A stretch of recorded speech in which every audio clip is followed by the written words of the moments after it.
Welcome to Nasdaq TradeTalks. I'm Jill Malandrino, Global Markets Reporter at Nasdaq. We're coming to you live from the Empire Fintech Conference in New York City.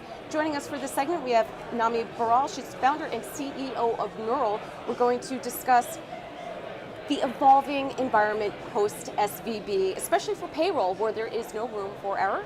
It is great to see you, Nami. Welcome back to Trade Talks. Thank you so much. Thank you so much. And last time you were on the show, this was during the pandemic. During 2020, during the height, you went through a successful acquisition, and you're now building Niural from the ground up. What was the inspiration behind starting Niural? Yeah, absolutely. So, even when I was building my last company, it was in the financial technology space, and we're helping a lot of consumers with AI-led debt-related negotiations. And during that time, what I found out was, for every financial technology startup and consumers, payroll and their direct deposit is the most important payment you can ever talk about, think about, deal with, right? But the companies that are serving payroll are actually some of the most antiquated dinosaurs in this industry. And what I realized is, especially because of the pandemic as well, the way the global landscape for how the workforce has changed is, it has changed drastically, and there are new kind of requirements for this new paradigm shift in the way global workforce is currently set up. So with that in mind, I essentially set out to build a company that can actually integrate modern money movement rails and truly build something generational for the next 100 years of payroll, rather than dealing with the last 100 years of payments.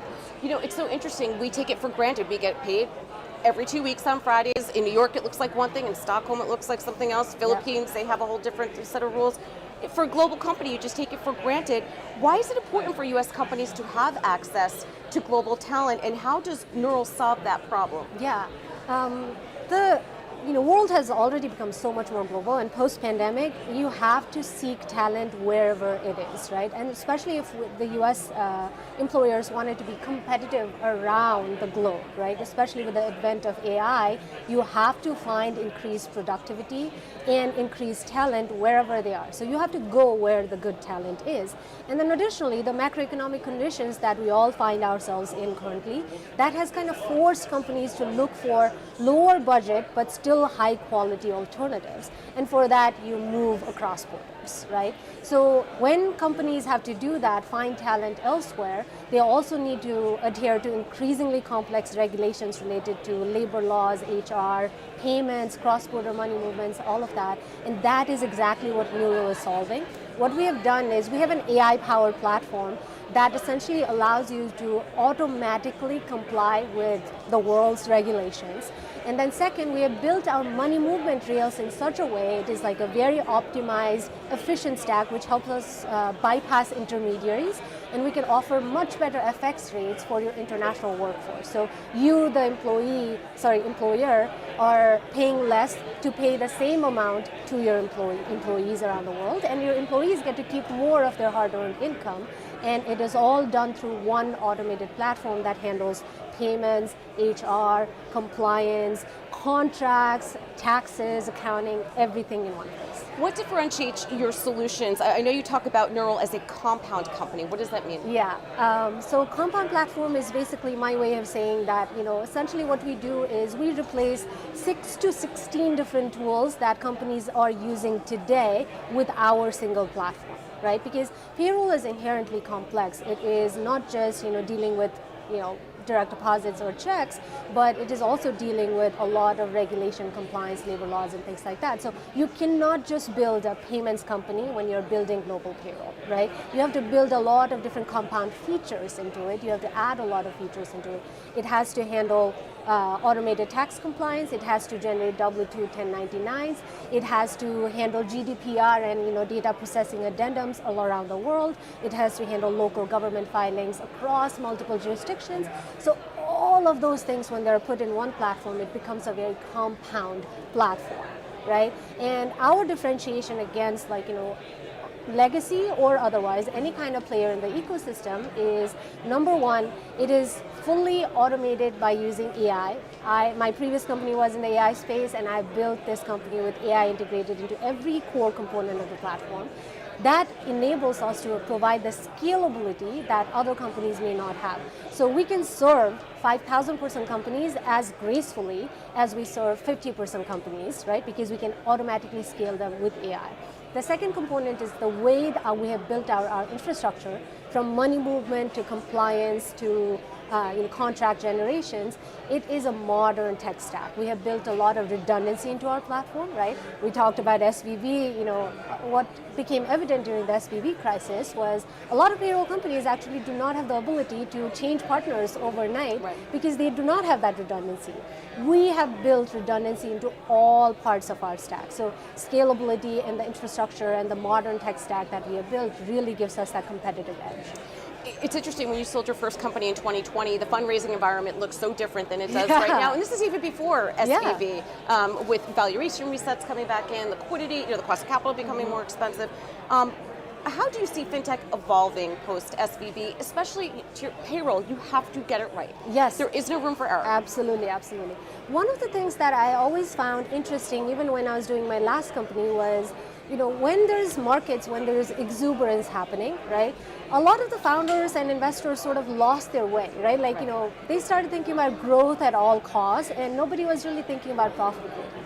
Now, one of the benefits of me being a female founder, we are all very capital efficient. We tend to think about capital efficiency and profitability from the get-go, because we don't get access to the same kinds of, kind of funding environments as maybe, another male founder in a similar position may have, right? So from that perspective itself, even when I was building my last company, I always built it with the idea of building a profitable, really good company. And so we're profitable with our last company as well. And now profitability is actually sexy, right? Now actually the market rewards you wanting to build a generational company, you wanting to build, a company where you can control and, kind of be the master of your own fate, because if you have a good business and if you're profitable, then you have a lot of control in your hands. And so what I say to a lot of founders these days who may be just starting out or who are in the fundraising space is, think about the financial technology industry not as an industry that rewards growth at all costs anymore. You have to build something of value, but you have to build something of value that is valuable in itself as a business. And if you have those two items, building something of value and you building a valuable business together, then the rest of the market will essentially follow you and reward. I'm so glad you brought that up, because it feels as if the companies or the founders got the blame, where valuations were being assigned, VC was just throwing money at them. There was so much liquidity in the system, but I also think the industry, particularly when it comes to whether it's private equity or it comes to VC, they also have a responsibility to counsel and mentor these young management teams, particularly founder CEOs and so forth, where I just feel like the experts in the room almost failed younger fintechs because there was no mentorship. In a way, this valuation reset had to happen, not just from assigning multiples, but teaching founders about governance, about profitability, about a clean balance sheet, about risk management. So in a way, I think this almost had to happen. Yeah, I agree. But what about the future of work? How do you see it evolving? Do you think the distribution of workforce will revert back when younger generations start coming into the workforce as COVID becomes a memory? Yeah, so absolutely. During the pandemic, obviously there was a lot of distribution happening. Everybody was working remotely from multiple different places. And while that was necessary at that time, I think the distribution will take a slightly different approach now compared to the pandemic, right? Because there's something to be said about in-office worker productivity. There's something to be said about everybody being in one room and tackling problems together. And so now, as we see, more and more companies laying off people and becoming more lean in their, in their operations, they will want to have more in-person meetings and in-person, work that just increases worker productivity in general.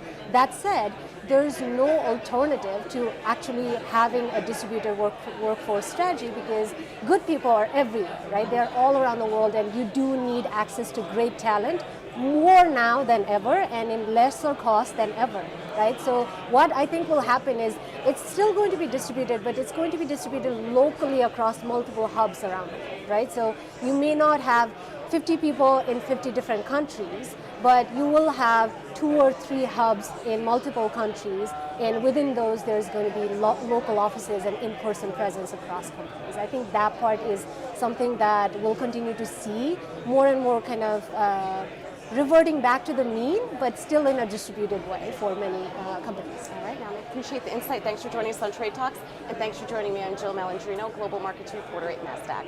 Thank you so much, Joe.